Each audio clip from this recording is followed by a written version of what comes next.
soil mix mistakes that people might make? You really only need to get the top quarter inch to half inch wet. It's a very simple tip, but it took me a long time to learn that because I used to just saturate the soil and be like, why am I getting such spotty germination? Like, how can I be overwatering? We're going back in time this week, my friends, to some of my early beginnings in gardening, which would be not hydroponics, which I talk about all the time, but actually microgreens. We have Jonah Krochmalnek on the show, one of the largest microgreen farms in Canada. He's the founder of Living Earth Farm. Great to have you on the show, Jonah. I'm very excited to be here. It's an honor.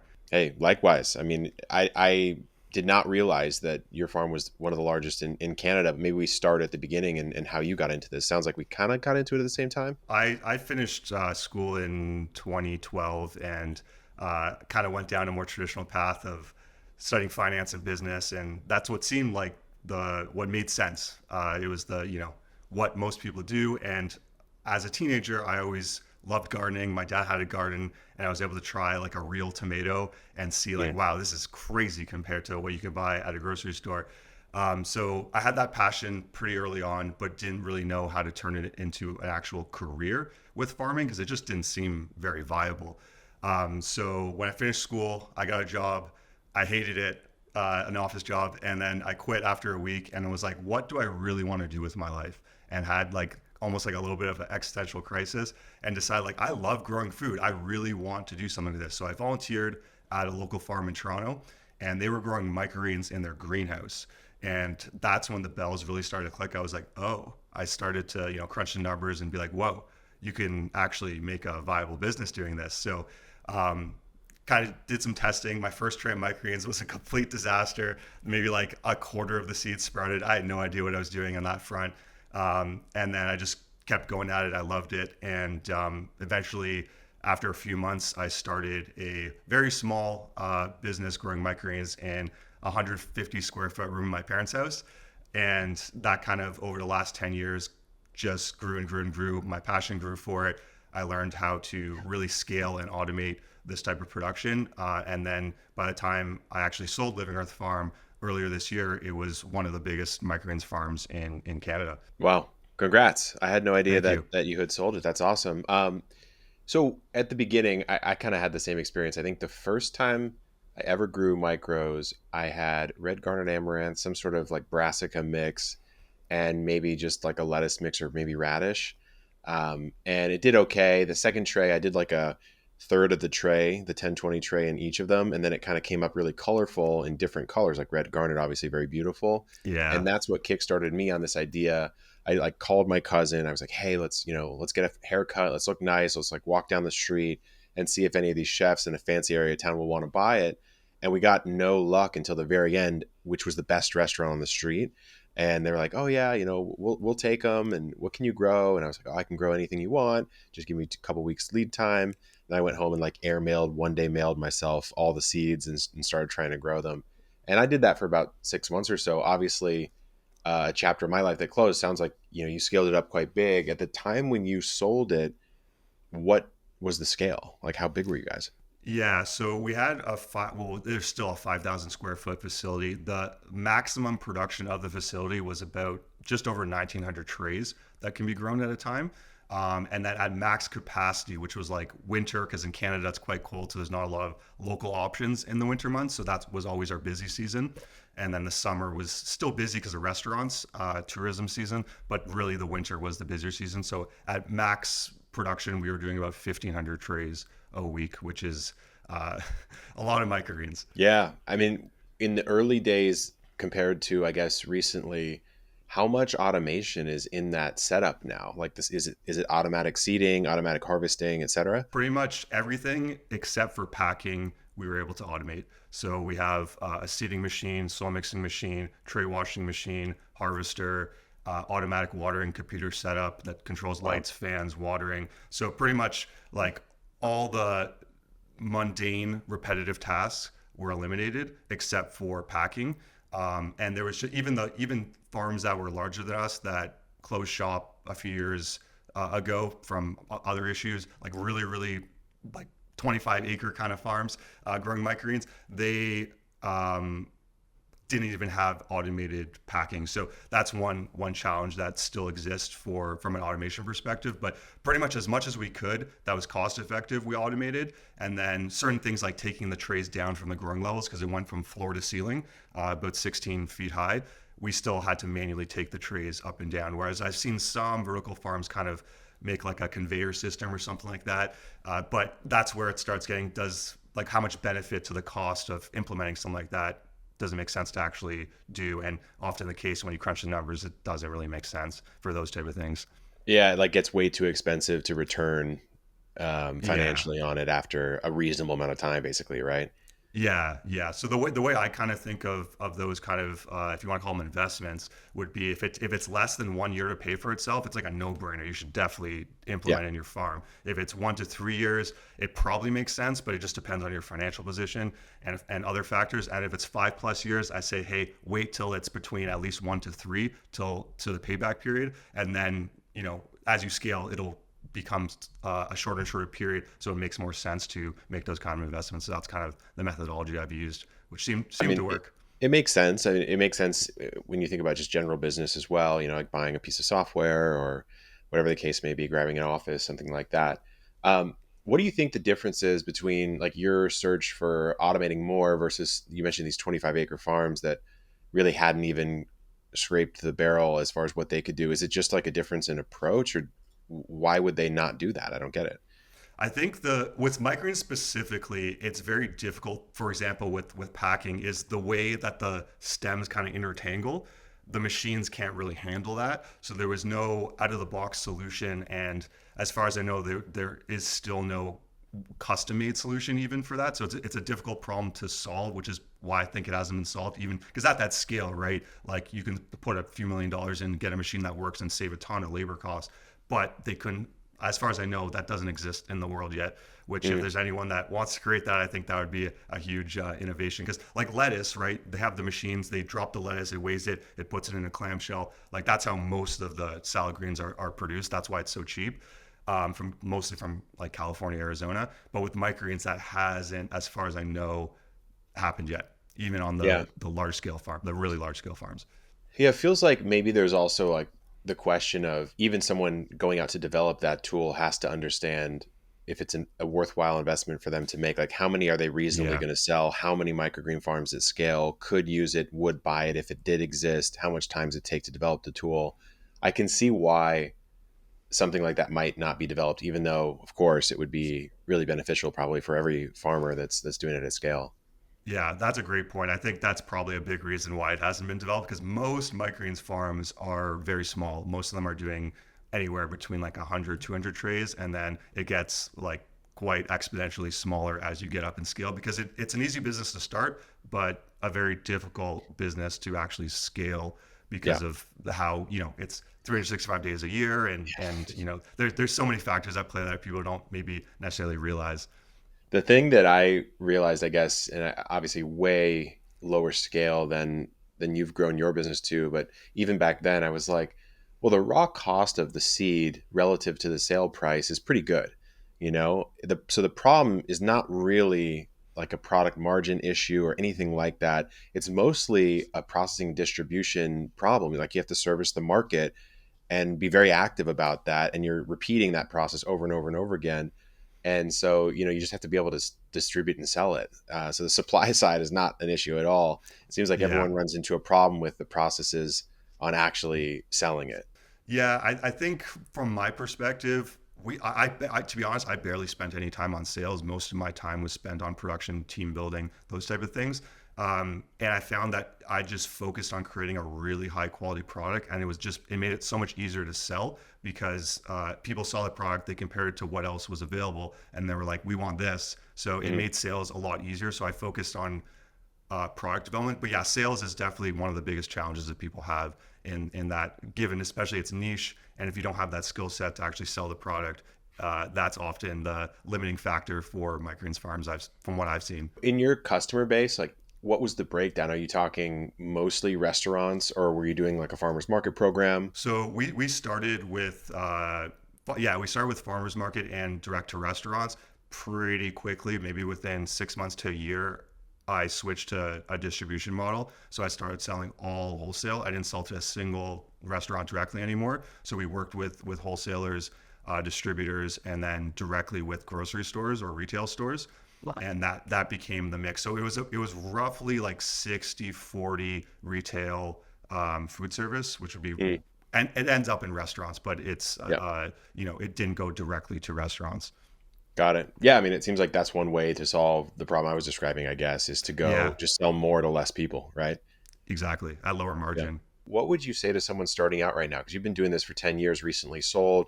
Back in the day, I did it for a small amount of time. It seems like when we started, it wasn't much of a thing. Now it kind of is an established thing, and there's businesses popping up everywhere. Is it still a great path for someone to take, or not? Yeah, I think the market has grown tremendously in the last 10. Like it's actually crazy how much more demand there is for microgreens now. And I've seen the more growers there are, the more demand there actually is. So it's like a supply leading demand industry is what I've seen. So there's been a huge increase in the number of growers. And even in the podcast that I have that interview microgreens farms, it's amazing to hear the stories of how much demand that they can't keep up with production, and it's it's a great business to start. I think it's a great time. There's more and more interest in it. It's just about kind of figuring out how to make it work for you, whether that's as a side hustle or just growing as a hobby or actually going in full time as a business.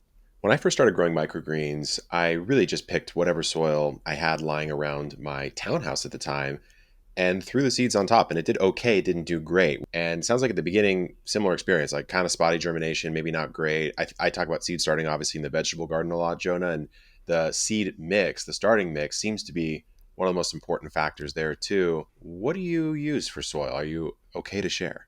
Yeah, for sure. So, uh, just to go back in time a little bit before I get into that, I was in the same boat with you where I was like, I just went to Home Depot, bought some soil. I was like, oh, soil. What really is the difference between one and the other? And I learned that lesson obviously the hard way with not having in the first year or so, not really having a great quality product because of the soil. So as most people know in the gardening space, like what you grow is from the soil. So you want to build the soil, whether that's gardening outside or growing microgreens indoors. So the soil is really, really, really important. So pretty much what I did was just a ton of testing on what worked, what didn't work. And what I came to is creating this recipe called what I call super soil, which it's pretty simple. And the exact recipe is in our growing guide that anyone that is interested can find it completely for free on our website at microgreensconsulting.com. And pretty much what it is a mixture of any good quality potting soil with a really high quality fertilizer. And the one that I recommend is called Gaia Green 444. I Hmm. did like extensive testing on different mixes of soil, coir, peat moss, composts, worm casting, like everything under the sun, and every fertilizer I can find.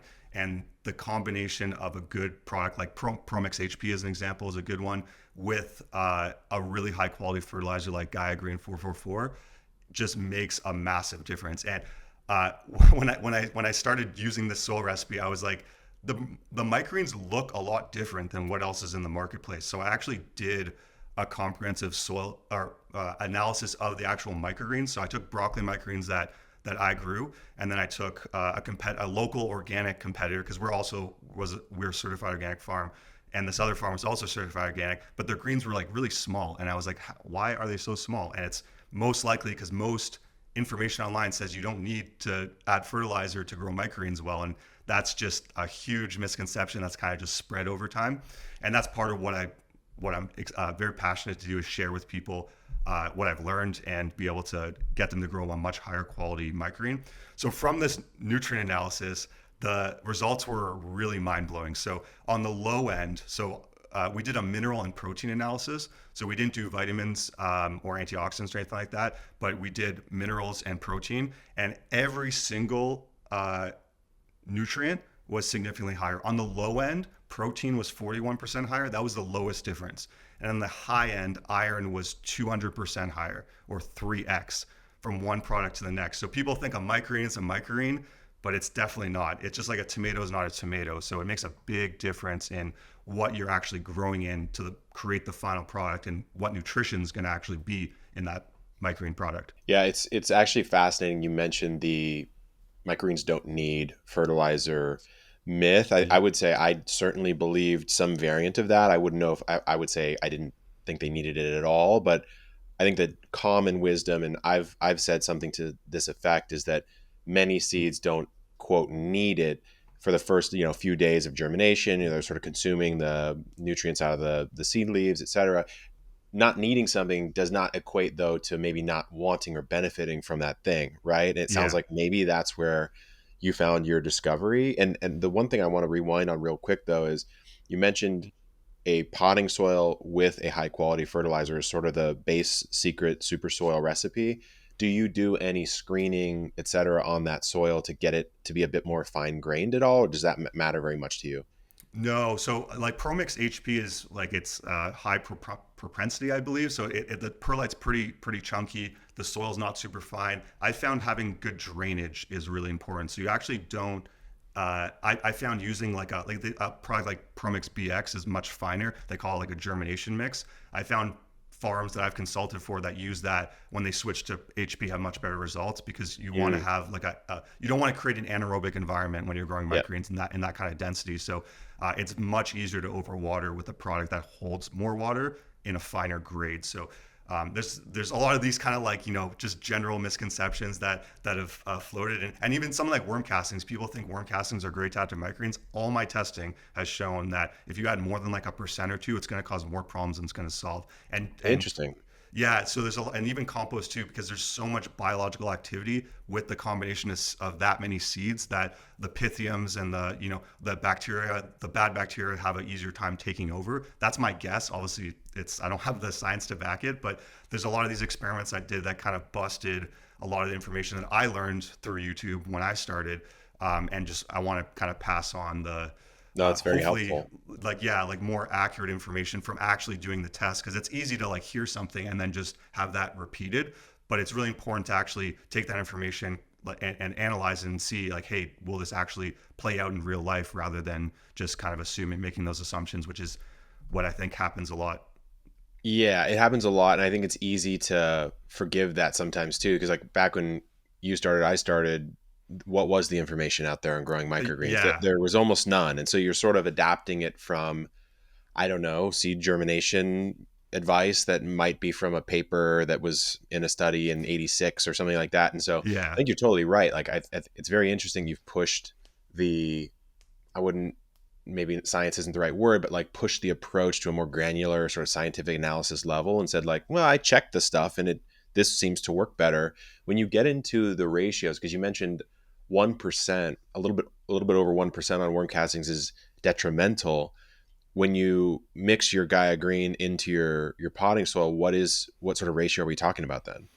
So like the guy, yeah. So the guy green, I generally go a little lighter than what's recommended on the package. So anyone that's interested, they can like Guy. The great thing about Guy Green, it's a Canadian company, but they've really expanded like all in North America. So you can get it pretty much anywhere in the U.S. now, which is great. And the great thing about it is the diversity of ingredients. So it has things like insect frass, bat guano, bud blown bone meal, rock dust. So it's a great all around fertilizer. And then in terms of the ratio, it's roughly, I recommend between like 30 and 40 grams per gallon of soil. I generally stick to the lower end because products like ProMix have a starter charge fertilizer. So there's a small amount in there. Sure. So you don't want to overdo it because then it'll stunt their growth as well. So yeah, that's generally the range I recommend. What does that break down to if you know, as far as like percent of the mix? Like sub one Um, then? yeah, yeah, I believe Yeah. so. It's Yeah, like yeah. 0.3-ish% or something like It's that. hard to say, but keep in mind it's also like worm castings is usually like 1-2-1 or something like that, whereas Guy is 4-4-4. So Yeah. You it's don't need as more much. nutrient, like the NPK is higher. Yeah. Yeah. And just one thing I should that I think is cool to mention is we did just the testament of this super soil recipe that can be used not just for microgreens but for seed starting and for actually growing potted plants. This recipe, we one summer grew a non-spicy habanero, which in and of itself is really cool. We grew one plant in like a tote, maybe about 40 liters, I don't know how many gallons that is, of soil with the super soil recipe. And we got from one pepper plant in a northern climate, we got over 230 habaneros, non-spicy ones. But Yeah. and It's crazy. usually like you don't get anything even remotely close to that. So Um, it's a great soil recipe for any sort of potted plant and seed starting as well. So you'll have much faster growth with seed starting with something like this recipe than you would with just a potting soil on its own, or just as example, ProMix HP on its own. Awesome. That's good to hear. Can we switch tack real quick to soil mix mistakes that people might make? Because I think that I would venture to guess that that's probably one of the bigger areas that people mess up with microgreens. You'll get, the dreaded sort of wispy fungus kind of coming across, and you get very sad. And so what are people doing wrong most of the time? I think a big one, and a lesson that took me a long time to learn, was overwatering. Mm, So it's very, very common for people to saturate the soil during germination. And really, all you need to do is wet the top. Like if you use the microgreen trays, which are a 1 1/4 inch high, you really only need to get the top 1/4 inch to 1/2 inch wet. So when you pull the side of the tray down and look at the soil, it doesn't have to be wet all the way to the bottom. And I've found having it be much lighter in watering will get a much better germination, which sounds kind of counterintuitive, but overwatering creates an anaerobic environment. The seeds won't germinate and won't grow, and will lead to more mold growth during that process. So it's a very simple tip, but it took me a long time to learn that, because I used to just saturate the soil and be like, why am I getting such spotty germination? Like, how can I be overwatering? But it was overwatering is what it was. interesting. Yeah. Yeah. I think it makes sense that you would not believe you could overwater a tray that shallow, right? Mm-hmm. But when you think about kind of the system that you're trying to grow in there, it does make sense. And we talked a little bit about, I guess, the end state, Jonah, after you sold the business, but maybe rewind back to the beginning, year one, two, three, and talk about how did it start as a hobby, and then how did you kind of build systems and processes so that it became a quite large business. It really started. It was a hobby, but it was also with the intention of, hey, maybe this could be a business in my mind.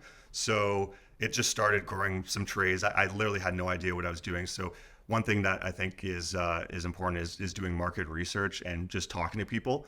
So whether that's from a perspective of just reaching out to other farms and trying to gather information, or um, working with experts in the field that can kind of accelerate that knowledge transfer, I think is can be very helpful. So in the early days, I didn't do any of that. I was just like, I'm going to do it on my own. I'm going to just grow microgreens and try to sell them, and I wanted to do it as labor efficiently as possible. So I started only doing living microgreens, and it went okay for a while. Like when I was in my parents' 150 square foot room, I was able to upgrade to the basement and take over the whole basement and make Nice. some I think it was about $40,000 in 6 months in the basement. So even with not having enough knowledge, they still produced a decent amount of revenue for such a small amount of space.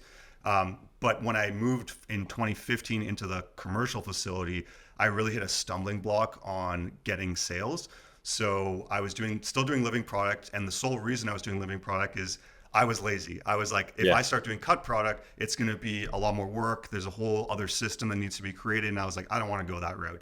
And I remember there was this like pivotal moment when I was at the commercial facility, and it was like almost empty in the summer of 2016, I believe. And I was like, this is not working. Like this is not a viable business. There's like, I can't grow this thing in this current state. And I was like, why is this happening? And what it came down to is like, I started thinking, like, am I creating value for people? Am I really creating value? And the answer was, I'm not creating much value, because people have to take these living microgreens, they have to dispose of the soil, they have to cut the microgreens themselves. So I realized, like, hey, if I want this to be a real business, I need to create more value for people.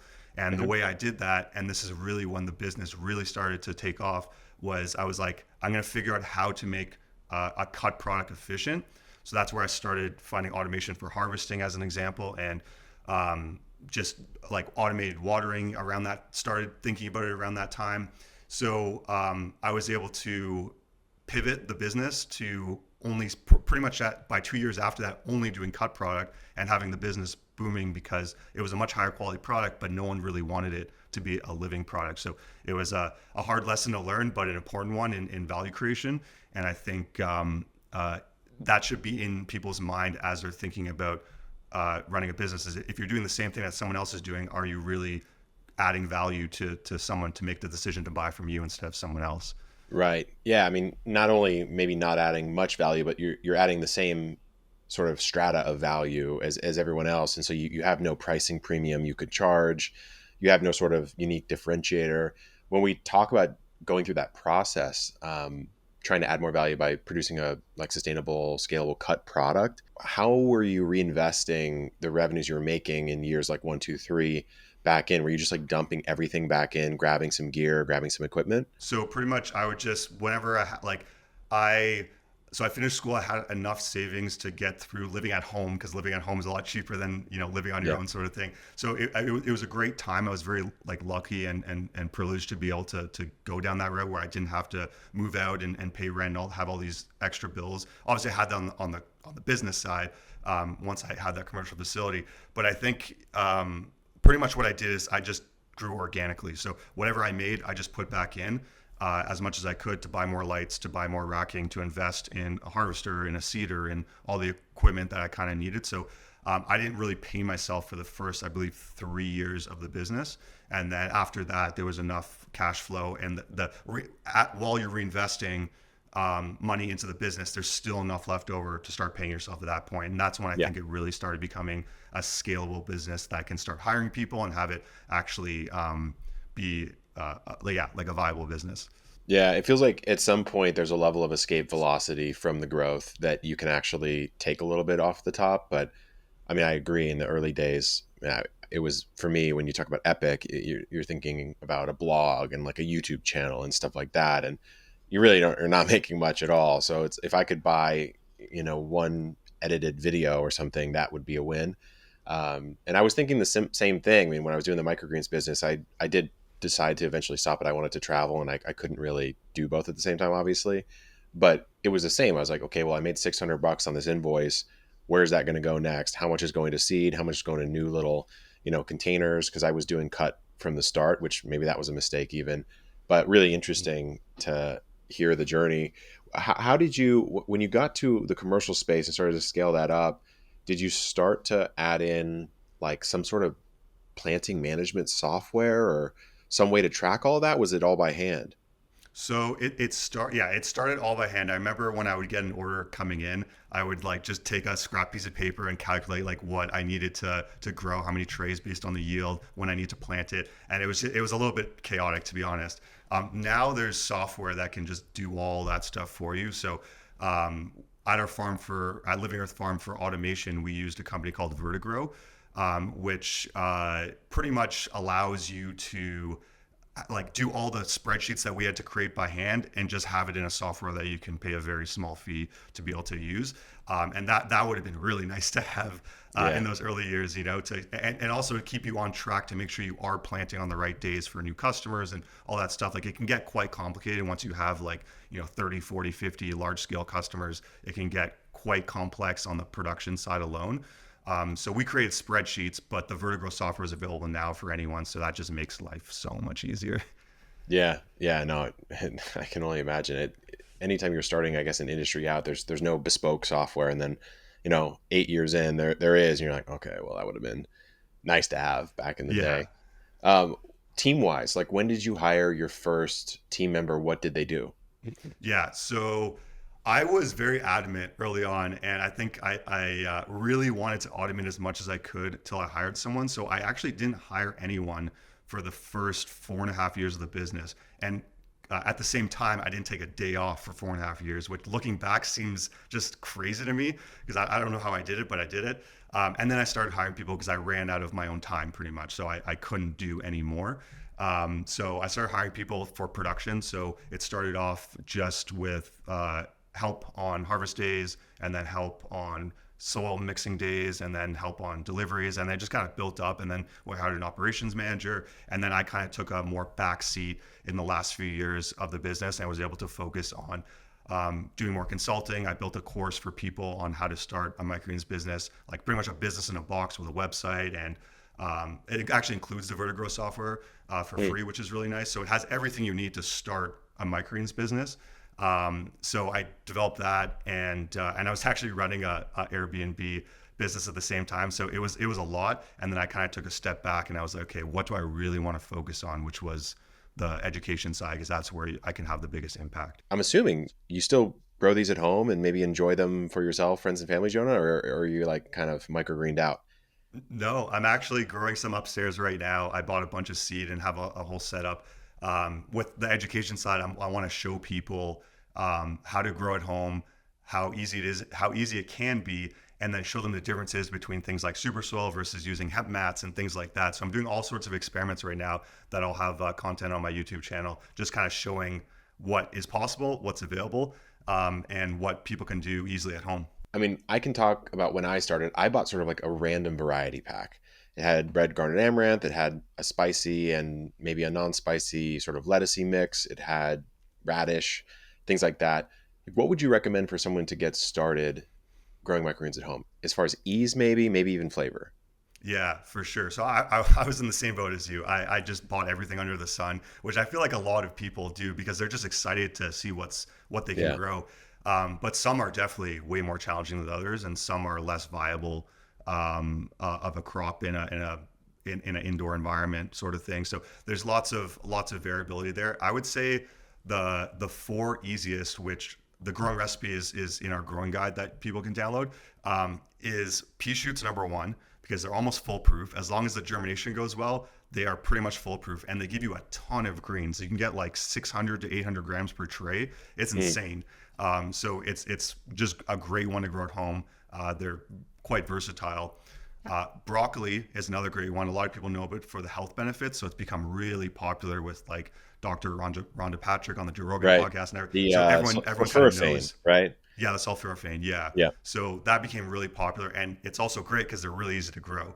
So that's another one that I recommend people start with. Kale, which is very similar to broccoli, has a different flavor profile, so it's nice to have a little bit of difference there. And then radish is another almost foolproof one to grow. And within radish, there's like, I don't know, 10, 12 varieties. Like I have growing upstairs this red stem variety, and it's just like a beautiful, bright red color on the stem. And I'm doing a time lapse of it growing right now, which is really cool. So it'll be cool to see how that color changes as it grows. But those four are definitely the easiest to start with. And the great thing is they're all 10-day grow cycles with 7 days under lights, which means you Mm, can grow every single week under one set of lights and have in theory 52 harvests a year. Whereas, there's crops like red vein sorrel, which is beautiful, probably the most beautiful microgreen, but it takes like at least a month to grow. So you can yeah. get only 12 harvests in a year from something Yeah. like that. Yeah, and it's interesting you mentioned it that way because if you are a small home grower, you probably just have a light setup, maybe under 110-20 style nursery propagation tray. And if you wanted to mess around with the four that you mentioned that you can swap out basically once a week under lights, then you can have 52 divided by however many varieties you want to mess around with, and you could have, five, six varieties coming out once a week at some point in time. It's a really cool sort of cycle there. I think for me, I had a lot of fun with pea shoots. Sunflowers, I think not as easy, but very delicious. Yeah. And maybe we could talk about a few of the more challenging ones that if you get them right, it's a high reward. I mean, I guess I would put sunflower and cilantro in that category, but I haven't grown as many as you have. Yeah, yeah, no, for sure. We actually narrowed down uh, by the time I sold the farm. There we only had I think 10 retail SKUs. So a lot of people have like 30, 40 varieties of microgreens because there's hundreds of varieties. But I really scaled down to the ones that made the most sense from ease of growth, business perspective, profitability, all that. Some of the more difficult ones that we're ordering, I think sunflower is if you get the right seed, it's pretty easy. It really comes down a lot to getting high quality seed, and you could grow sunflower and be like, this is the hardest thing ever, or you can grow sunflower with a good quality seed, and it's like this is not that bad. This is pretty easy. It's just removing the shells, sort of thing. I think for it also depends on your climate condition to where there's going to be the higher reward. So in our climate in Canada, basil is like it's shipped from like Colombia or Florida, and there's not the season is so short for local basil that we really found a niche in growing Mm, micro basil for people, especially with the shelf life issues with basil. So in our climate, basil was like a really profitable crop that you can grow. It's not in the what I would say top profitable crops, but it really allowed us to create a market and a name for ourselves because no one else was growing it because it's a more difficult crop to grow. Mm. And then cilantro, I would say, is the other one. Micro cilantro is by far one of my favorite microgreens. It's just the flavor is phenomenal. For those that that like cilantro, because I know some people really really hate Yeah. it. But the demand from the food service side, like the restaurants for cilantro, is so high, and especially if you're in a warm climate, cilantro is really hard to grow year round. So there's a lot of farms that if you're in the south or in a really warm climate, cilantro just won't germinate. It's too hot. Yeah. So with microgreens, you can grow them indoors, which is really nice. So you have a unique advantage, and you're depending on what climate you're in. That if you're in somewhere really warm, cilantro might work really well. If you're in somewhere really cold, basil might be a crop that distinguishes you from other growers. Yeah. Okay. I see what you're saying. You're saying basically Canada notoriously cold. If you're growing something that shouldn't quote unquote grow there, and other people aren't really willing to try it and crack the code, then as a business you've got a nice little sort of, I don't know, local monopoly on that particular product just because you're the one that's willing to actually put in the work to do it. It makes Yeah. sense. What about a bizarre, like one or two bizarre picks? I know you mentioned red vein sorrel. I remember back in the day, I was asked by that client I mentioned, that sort of fancy restaurant, that first one I got, if I could grow shiso, and it was red shiso. And I remember trying to find the seeds even back then, and it was like an exorbitant price. And so I didn't want to do it because I actually didn't really know what I would charge them. Like, I'm like, I don't know if they're going to be able to pay $12 an ounce or whatever it was back then. And so are there any options in that area that you think people should give a shot at? I think it depends a lot on your market. So in the podcast, I've interviewed farms from Bali, Indonesia, to a lot of places in the U.S. And there's some farms like in Bali, people were this farmer said that he has unlimited demand for red vein sorrel. Like he can't keep up. It's impossible for him to keep up.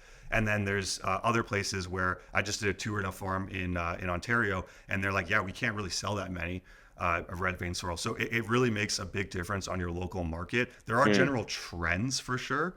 Um, there's one that I'm really excited to grow after talking to a farm recently, which is cantaloupe microgreens. So apparently a lot of people have grown this. I've Oh, actually never grown it, but apparently it has a very mild but resembling the actual fruit of cantaloupe, which I think is really cool. So I'm really that excited is to grow cool. that. Yeah, yeah. So I just found this out like a week ago, and I'm gonna order seeds in the next couple of weeks when I order my spring seedlings.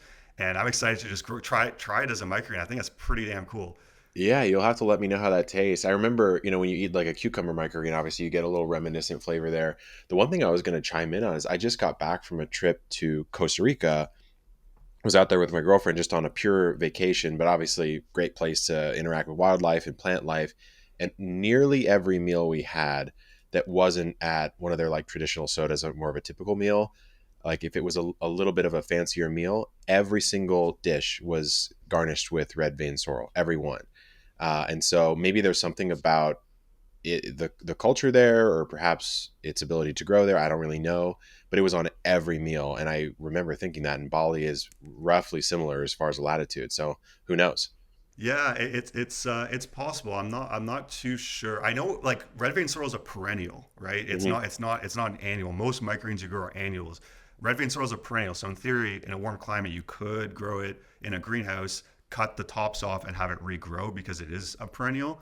But I was also that's interesting. You mentioned that they were putting microgreens on the restaurants you went in Costa Rica. I was in Peru in April, and I was very surprised that almost every meal I had also had microgreens on it. So it's not like it used to be like a more Western or North American phenomenon. You know, kind of started in San Francisco in the early 2000s, but it's crazy how much it's taken off. That like Yeah. you go to places where you wouldn't expect microgreens to be on the food you eat, but then they're there.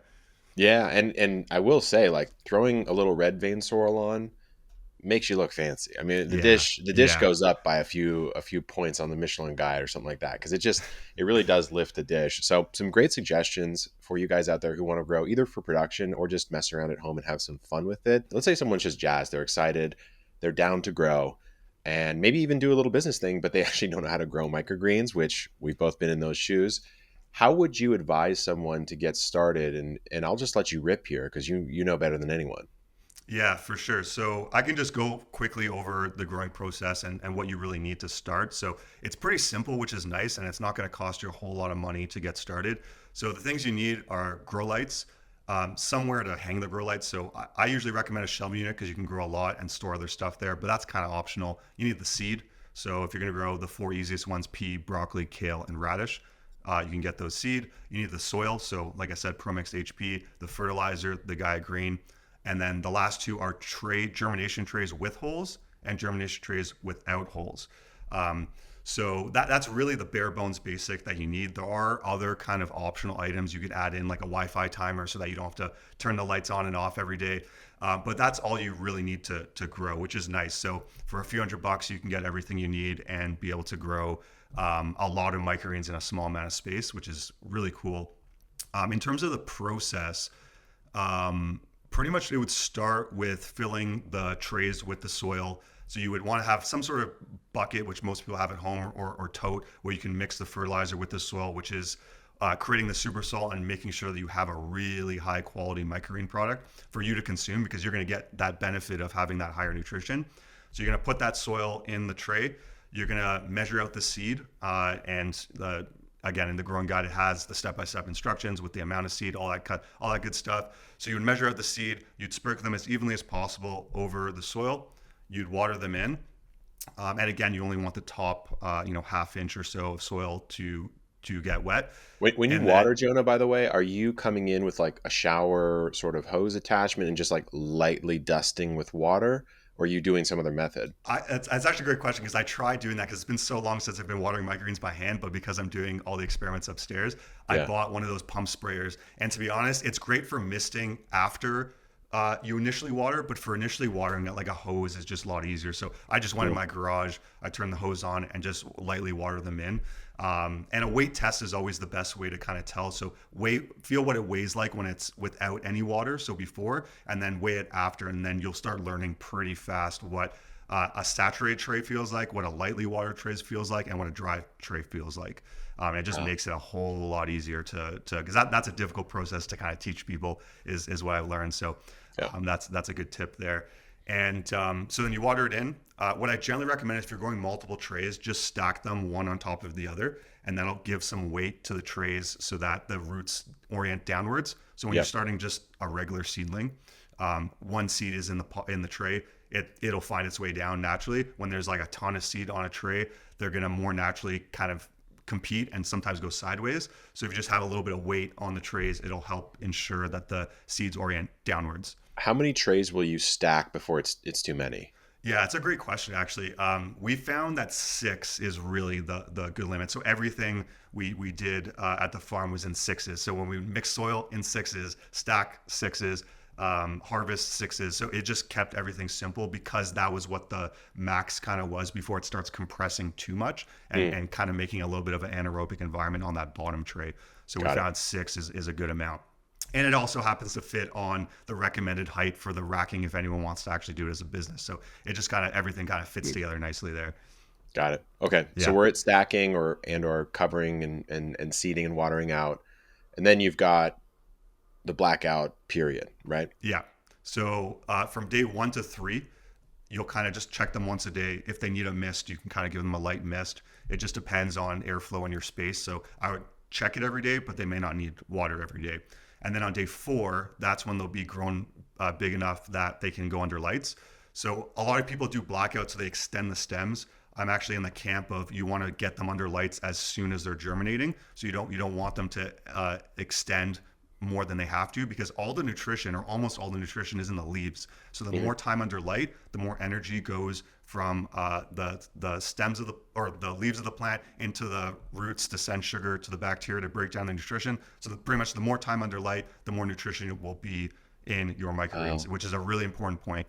yeah, that's interesting because so the way I used to do it, I was in the other camp, right? And since I've never really evolved that method, since it's not really a business of mine, I never, I guess, thought about it or changed it. And my understanding, at least back in the day, is people will do that to stretch the stem a bit so that that harvest process is easier. Maybe they're not pulling up as much dirt or whatever. And you're sort of saying, no, germ it out, and then just expose it to light as soon as possible. And you're adding a little bit of that extra fert in there so that it can handle that much light that early, right?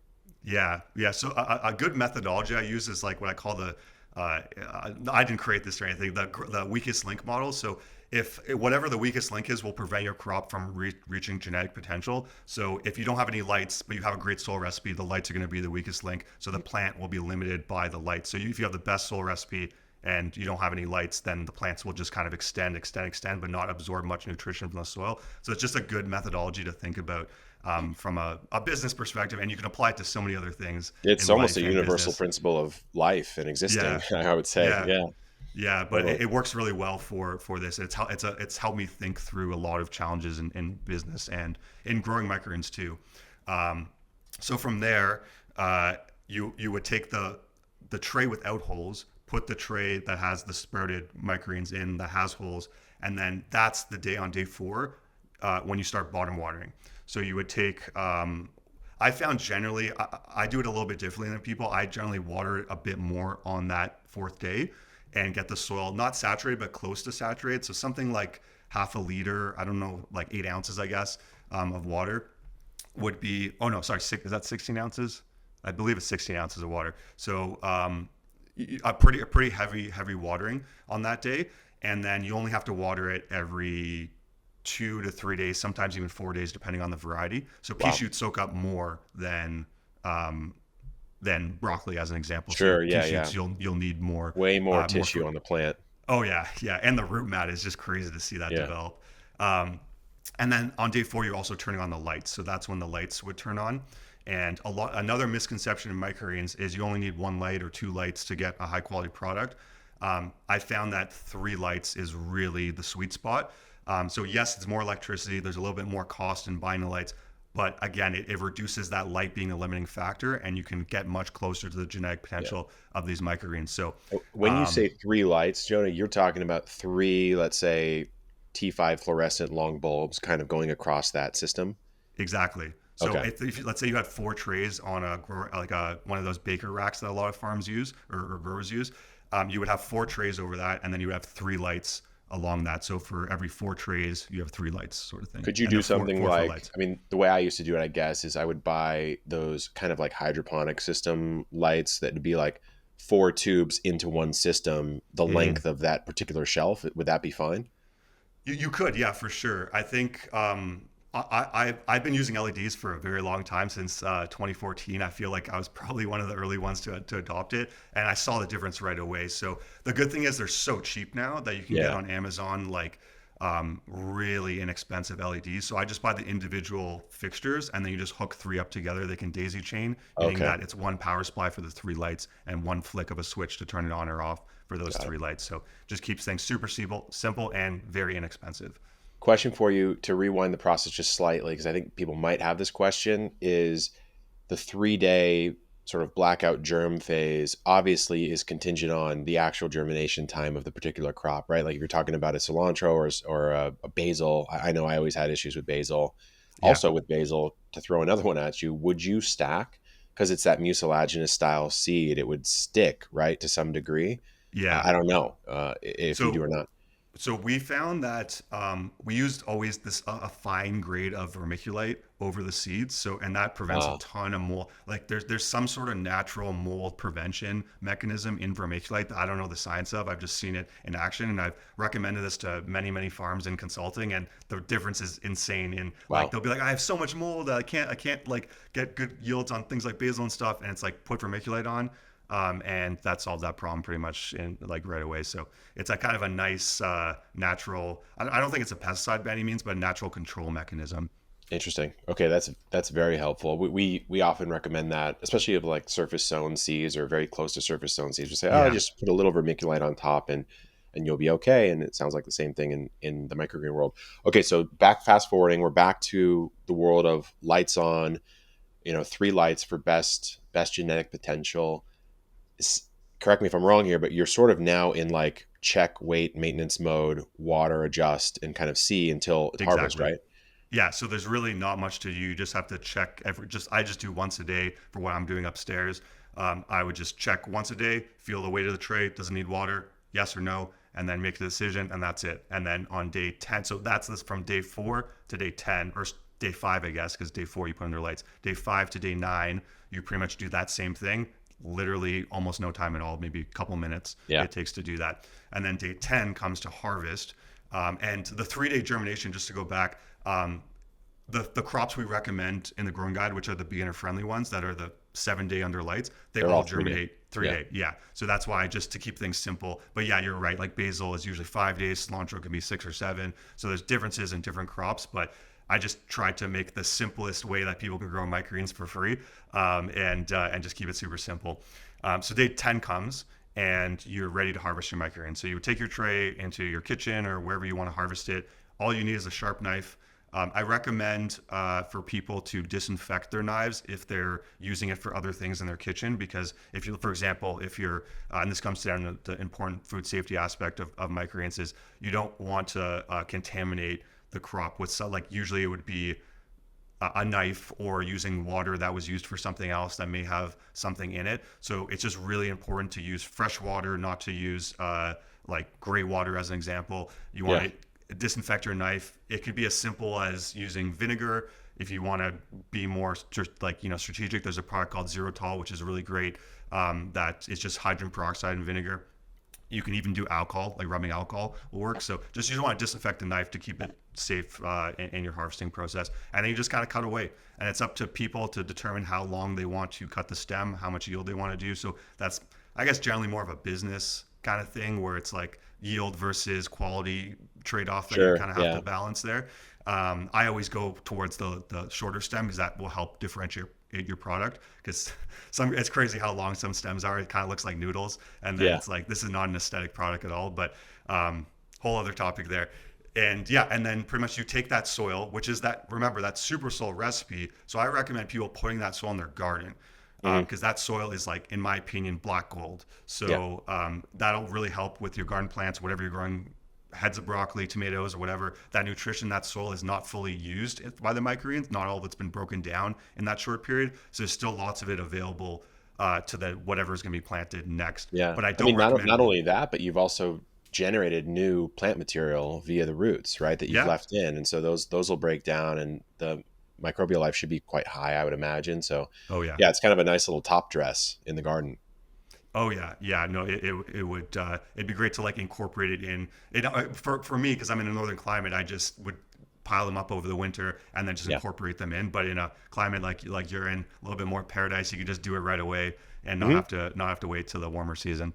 Yeah, I mean, it's a fantastic primer guide. It's clarified a couple little nuances to my own process if I get back into growing microgreens. But I think I'll probably do a batch next year and maybe update the old video I did way back in the day, like 4 or 5 years ago, which is also called Microgreens Mastery, funnily enough. But Oh, interesting. No way. yeah, it's just, a YouTube title. But anyways, so it's been great having you on, Jonah. I know you've got a huge passion for this. Really cool to see where you've taken it, but you've got a couple things that people can connect with. So you mind sharing those?